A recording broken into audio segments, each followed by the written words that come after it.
Սիրելիներս, Աստվածորդն է բոլորիս, կուզենամ պատասխանել այն հարցին, որ ասում են, իսկ ինչի համար Հիսուսը ծնվեց Կողմում։ Սիրելիներս, գիտեք, նեն չէ, որ ոնց որ գումար չունեին, որպեսզի ուրիշ տեղ ծնվեր Հիսուսը։ Ինչի համար ծնվեց Կողմում։ Գիտեք, Աստծո մոտ ոչ մի բան պատահական չէր։ Դա մարգարեական էր, որը որ Քրիստոսը ծնվեց հենց Կողմում։ Որտեվ մենք շատ լավ գիտենք, որ Հիսուսը ինքը որպես գառնուկ մեր բոլորիս մեղքերը վերցրեց իր վրա ու բարձրացավ խաչը, գիտակցաբար վերցնելով մեր բոլորիս ցավը, այն անեծքը ու հակառակ ձեռագիրը, որը որ կար մեր կյանքերի վրա։ Ու գիտեք, ուզում եմ կարդալ Աստվածաշնչից Առաջ Կորինթացիս 5:7 գրված է, որովհետև մեր Զատիկը Քրիստոսն է, մեզ համար մորթվեց։ Պատկերացնում եք, ասում է Պողոս Առաքյալն ասում է մեր Զատիկը դա Քրիստոսն է, որը որ մորթվեց մեզ համար։ Հին ուխտի մեր սիրելիներս կար տաճար, տաճարն ունեցել իր տարածքը, որ տարածքի մեջ եղել է գոմ, այս գոմի մեջ եղել են գառնուկներ շատ։ Ու այս գառնուկները պատահական գառնուկներ չեն եղել, որը որ պետք էր հետո վաճառեին, չգիտեմ, շուկաներում, որպեսզի մարդիկ ուտեին։ Այս գառներին գոմերի մեջ կոնկրետ աճացրել են ու բազմացրել են նրա համար, որպեսզի տաճարի համար նրանք զոհաբերվեին։ Ու հին ուխտի մեջ, գիտես, օրենքներ կար։ Երբ որ մարդ օրենքներ էր խախտում, մեղքեր էր գործում, ինքը պետք էր գար քահանայի մոտ ու խոստովաներ իր մեղքերը։ Տարբեր զոհաբերության բաներ է ունեցել, տեսքեր է ունեցել։ Եղել է աղավնի, խաղաղության զոհ է եղել, չգիտեմ, եղել է գառ, երկու գառ, մեկ գառ, ասես տարբեր ամեն մեղքի համար ունեցել է իր ոնց որ վարձքը։ Ու ինչ է պետք եղել է ժամանակ։ Հին ուխտի մեջ մենք գիտենք, որ մեղքերը ծածկվում էր, չէր ներվում, չէր ջնջվում։ Դա միայն Քրիստոսի արյունով ջնջվավ ամբողջ մեղքերը։ Հին ուխտի մեջ կային մեղքեր, որոնք որ էլի ոնց որ ենթակա չէր, որպեսի ծածկվեր։ Մեղքեր կային, որոնք որ մահապատժի էին միայն ենթակա։ Բայց նոր ուխտով մենք գիտենք, որ բոլոր մեղքերը ներվում է բացի իհարկե ինքնասպանությունից, բացի նրանից, ինչպես որ գրված է, որ ասում է, ով որ Սուրբ Հոգուն հայո է, Աստծուն հայո է, նրան չի ներվի։ Նույնպես մենք լավ գիտենք, որ մեղքը չի ներվի, ոնց որ Հիսուսն ասեց. եթե դու չներես, քեզ չի ներվի։ 3 մեղք կա, որը որ չի ներվում։ Բայց հին ուխտի մեջ էլի տարբեր մեղքեր են եղել, որոնք որ չեր ներվում։ Հիմա նոր կտակարանում բոլոր մեղքերը ներվում է, բացի այս 3 մեղքից, եթե մարդ գիտակցաբար չի ապաշխարում այս մեղքերից։ Այսինքն, եթե դու ինքնասպանության մտքեր ունիս, Հիսուսի անունով թող կապված լինի այս մտքերը ու թույլ չտաս, որ հանկարծ այս մտքերը քո մտքին մեջ բուն տնեն, շուտ դեմքից, որովհետև դա քեզ կտանի շատ վատ տեղ։ Եթե չներում կա քո կյանքի մեջ, ներիր, արձակիր, բաց թող, որպեսզի դու էլ կարողանաս ներվես։ Ու իհարկե չեմ ասում նրա մասին հայոյանք Աստծո նկատմամբ, իհարկե նույնիսկ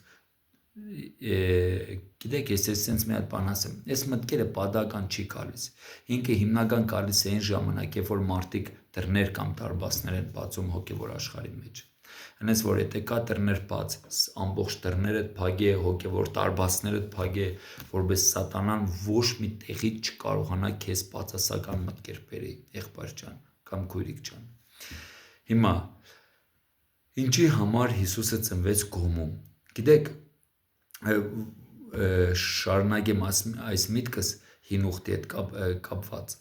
Ու ինչ էր անում այս հին ուխտի մեջ քահանան, երբ որ այս գառնուկին բերում էին, որը որ աճծրել էին կոնկրետ եկեղեցական այս տարածքի մեջ, որտեղ որ գոմի մեջ, այսինքն քահանաները պետք է ուշադիր նայել էին գառանը, որպեսզի նրա վրա ոչ մի թերի բան չգտնեցվեր, որովհետև նրանց զոհաբերում էին Աստծո համար։ Ու մարդ պետք էր վճարել քահանային ու եկեղեցուց, ինքը ոնց որ գնում էր այս գառին, դնում էին տաճարի առաջ գառին, ու այս մարդն էր կանգնում տաճարի առաջ, ձեռքը դնում էր գառի գլխի վրա,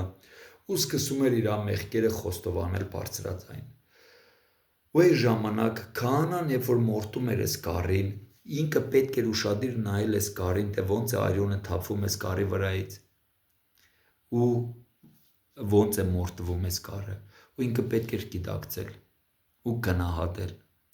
որ իրա փոխարեն հենց հիմա մահանում է այս գառը, որը որ ոչ մի բան չի արել, բայց դարձավ քավության նոխազ, որպեսզի նրա մեղքերը ծածկվի, որպեսզի նա ազատվի այս ինչ հանցանքներից։ Գիտեք, առաջի Կորինթացիս 5:7-ի մեջ գրված ասում է, որովհետև մեր զատիկը Քրիստոսն է մեզ համար մորթվեց։ Ասում է Պողոս առաքյալը, մեր զատիկը, ասում է Քրիստոսն է, որ մեզ համար մորթվեց։ Նոր կտակարանի մեջ մենք արդեն տեսնում ենք Մատթեոս ավետարան, երբ որ Քրիստոսը ծնվում է գոմում։ Գիտեք, Հիսուսը ծնվավ հենց այն գոմում, որը որ եկեղեցու պատկան եղել է տարածք, որտեղ որ եղել են գոմ,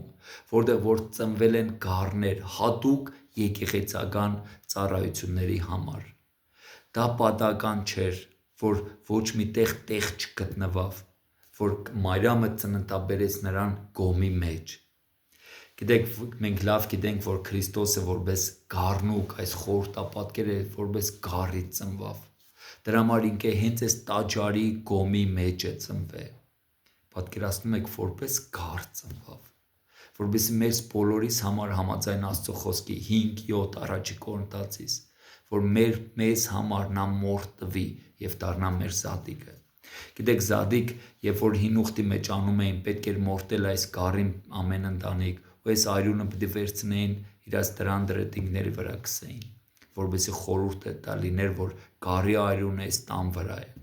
Այս նոր կտակարանով, նոր ուխտով մենք Քրիստոսի արյունն ենք կանչում մեր ընտանիքների վրա, որ երբ որ չարը կա, ինքը անց կենա։ Գիտեք, երեք մեր մոտ ավագ ուրբաթ էր։ Իհարկե, փառք Աստծուն, սիրելիներս, բոլորից սեղանների համար, թող էլ ավելի գեղեցիկ ու առատ ու ճոխ լինի, Աստված օրհնե։ Բայց գիտեք ինչն է ամենակարևորը, սիրելիներս, ոչ թե սեղանի վրա այն ինչ ենք մենք դնում, այլ այն ինչ ենք մենք հասկանում, ինչ գիտենք Քրիստոսի մասին, որովհետև այս է փոխելու մեր կյանքը։ Ոնց որ գրված է նույնպես առաջ Կորինթացիս մեջ 11-րդ գլուխ ասում է. պատմեցեք Քրիստոսի մասին, պատմեցեք նրա մահը, թե ինչ արեց ինքը իմ ու քո համար, մինչև նրա երկրորդ գալուստը։ Կարևորը պատմելն է, մենք մեր երեխաներին կարողանանք պատմենք, ինչ արեց Քրիստոսը մեզ համար, ինչից ազատեց Քրիստոսը մեզ համար, ինչի համար Քրիստոսը բարձրացավ խաչը, ինքը կարար ընտանար պես չելներ։ Մենք գիտենք, որ 39 անգամ նրան հարվածեցին, 39 հարված, պատմաբաններն ասում են, որ այս պլետի գլխին եղել է 6 կռիք, պատկերացնում եք 6 կռիք, իրան ամեն անգամ 39 անգամ խփել են այս կռիկով նրա մարմնին, ու նույնպես պատմաբաններն ասում են, որ երբ որ նայում էին խաչին, երբ որ Քրիստոսը կախված է եղել, այս խաչից խաչված է եղել, տեսել են ոնց որ մի գունդ միս կախված լինի, այ ինչ ենք արել մենք Քրիստոսին, մենք ենք արել սիրելիներս, ու ինքը գիտակցաբար բարձրացավ խաչը, որովհետև այս վերքերով ենք մենք այսօր բժշկվում։ Առաջի Պետրոս 2-րդ գլխի մեջ գրված է, Պետրոս առաքյալն ասում է, որ նրա վերքերով մենք բժշկվեցանք։ Պատկերացնում եք, ամեն իր վերքը գրված է այսօրվա մեր հիվանդության անուն, ինչի համար մենք ընդունելով Հիսուսին, մենք ստանում ենք բժշկություն ու ներում մեր կյանքի մեջ։ Գիտեք, Հիսուսն ասեց. եկեք ինձ մոտ բոլոր հոգնածներ ու բեռնավորվածներ, տվեք ձեր բեռը ինձ եւ վերցրեք իմ քաղցր լուծը։ Այսօր մենք կարող ենք մոտենանք դեպի խաչը, դիտակցենք ինչ արեց Քրիստոսը մեզ համար ու փոխանակում անենք։ Տանք մեր այն անեծքը, հիվանդությունը, դժբախտությունը եւ վերցնենք այն բոլոր օրհնությունները, ինչ որ խաչից է գալիս մեր վրա։ Այ ինչ արեց Աստված։ Մեր ուրիշ խոսքերով եղավ փոխանակում։ Հիսուսը վերցրեց մեր բոլորիս մեղք ու բարձրացավ խաչը։ Գիտեք, կորոնավիրուսի ժամանակ մենք շատ լավ գիտենք ինչ կատարվավ։ Նույնիսկ հիվանդանոցներում են ինֆեկցիոն են պալատները այս վիրուսից հետո, երբ որ արդեն